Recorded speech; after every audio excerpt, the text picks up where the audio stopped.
Hello, I'm Jonasz Rewiński and this is Military Mind. Armed conflicts, defense and security, land, sea and air. We've got you covered. On Thursday night and in the early hours of Friday, Russian drones struck multiple civilian infrastructure sites across Ukraine, launching 115 attack UAVs. Authorities report dozens of people wounded. In Odessa, 5 people were wounded, including 1 child. According to the regional governor, the strikes partially destroyed residential buildings and an administrative facility. In Zaporizhia, 5 people were killed and 8 wounded in another Russian strike. In Dnipro, 1 civilian was killed and 2 others wounded in a drone attack. In addition to that, a Russian attack on the evening of the 19th of November damaged the World Food Programme warehouse in Dnipro. At least 10,000 food packages intended for civilians living near the Frontline were destroyed as a result. The UN noted that over the past 18 months, its own warehouses, partner facilities and transport vehicles have been hit more than 60 times. Meanwhile, Russian media reported explosions in Krasnodar Krai. Local residents reported an attack on a brick factory in Slavyansk-on-Kuban, where a fire broke out, wounding 17 people. A similar drone attack was recorded in occupied Crimea, in the city of Saki, where air defense systems were activated. Local media claim that a thermal power plant came under fire. Turning to the front line now, the city of Kupiansk in the Kharkiv region remains under the control of the Ukrainian Defense Forces, according to the General Staff of Ukraine. Counter-sabotage operations and special missions aimed at identifying and eliminating Russian sabotage reconnaissance groups continue in and around the city. Ukraine's General Staff called Russian Chief of General Staff Valery Gerasimov's statement claiming full capture of Kupiansk and the city of Yampil in the Donetsk region and I quote, informational provocation. Ukrainian authorities emphasize that Russian sabotage and reconnaissance group infiltrated certain areas, but the city remains under Ukrainian control, with ongoing counter-operations. Further south, on the Pokrovsk axis, analysts note a buildup of Russian assault units at the base of the breakthrough zone toward Dobropilya.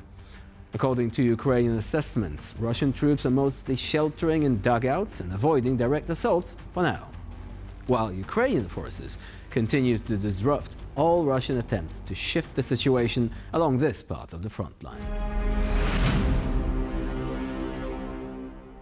In the Liman area, Ukrainian pilots from the 59th Separate Assault Brigade demonstrated exceptional skill in operating FPV drones during the clearing of Novopavlivka.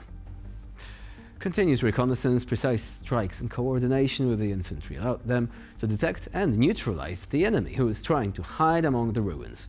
The drones moved as if on foot, carefully avoiding obstacles and ensuring combat effectiveness without risk to their own fighters.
And again, this is insane precision. I mean, you're flying this drone in FPV mode, and it would have been easy to actually catch against some items located around you, but this one just keeps going. It just keeps on going through all these rooms in these ruined houses. Now, we're going to move on to our next story. In the Donetsk region, a Russian FPV drone struck a vehicle that was transporting civilians for evacuation. The incident occurred during a humanitarian mission and received widespread attention due to the involvement of a foreign volunteer and media representative. The drone, likely remotely controlled, flew low and struck the vehicle while it was moving. The attack confirms that Russia continues to use drones to carry out targeted strikes against people who are not involved in hostilities. This incident once again highlights the danger to humanitarian convoys and volunteers in frontline areas. Ukrainian forces and international humanitarian organizations are calling for increased security measures and attention to the risks posed by the uncontrolled use of FPV drones in the Donbass region.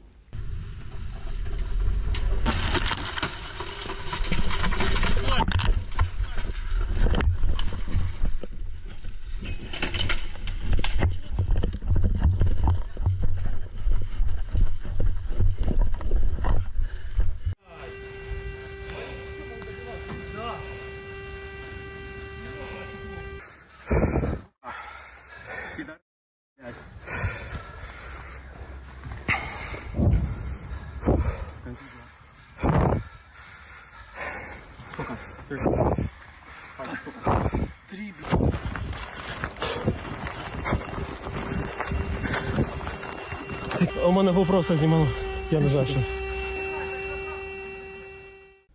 And again, this is further evidence that the Russians are not actually backing away from committing war crimes. We've seen that on many occasions. But after all, what do you expect from a country that saw a theatre that was marked children so that it would be visible from above and still bombed it? That was Mariupol, by the way.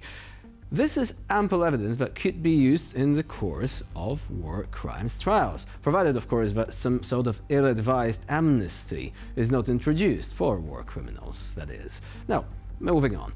Ukrainian pilots from the Signum battalion demonstrated brilliant coordination and precision in their work against enemy armored vehicles and artillery in the Liman axis.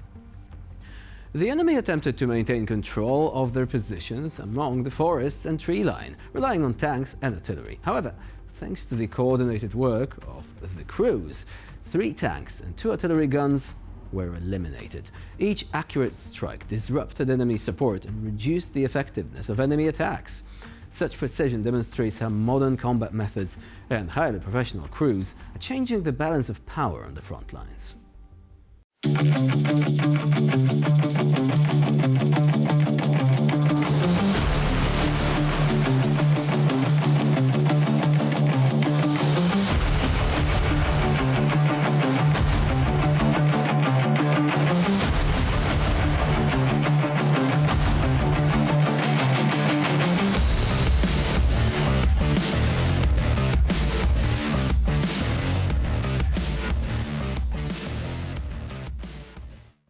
But if you saw these vehicles, you might have not even known they are tanks at all.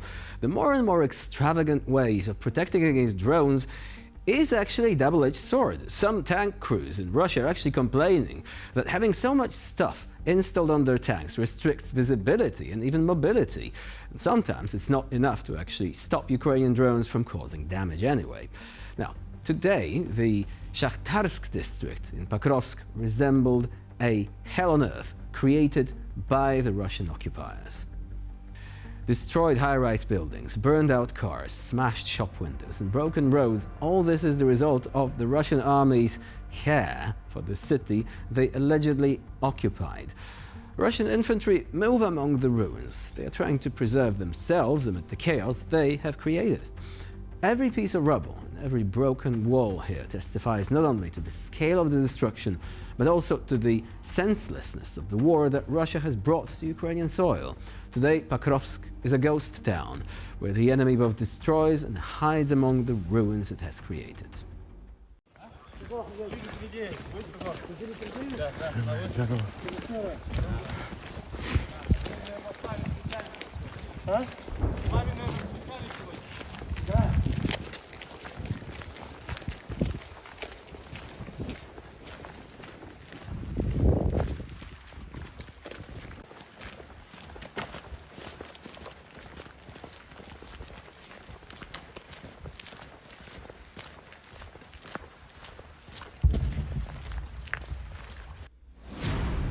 And with this look at the tragedy of Pokrovsk, we're concluding this episode of Military Mind. Stay with us here on TVP World for more latest news and updates.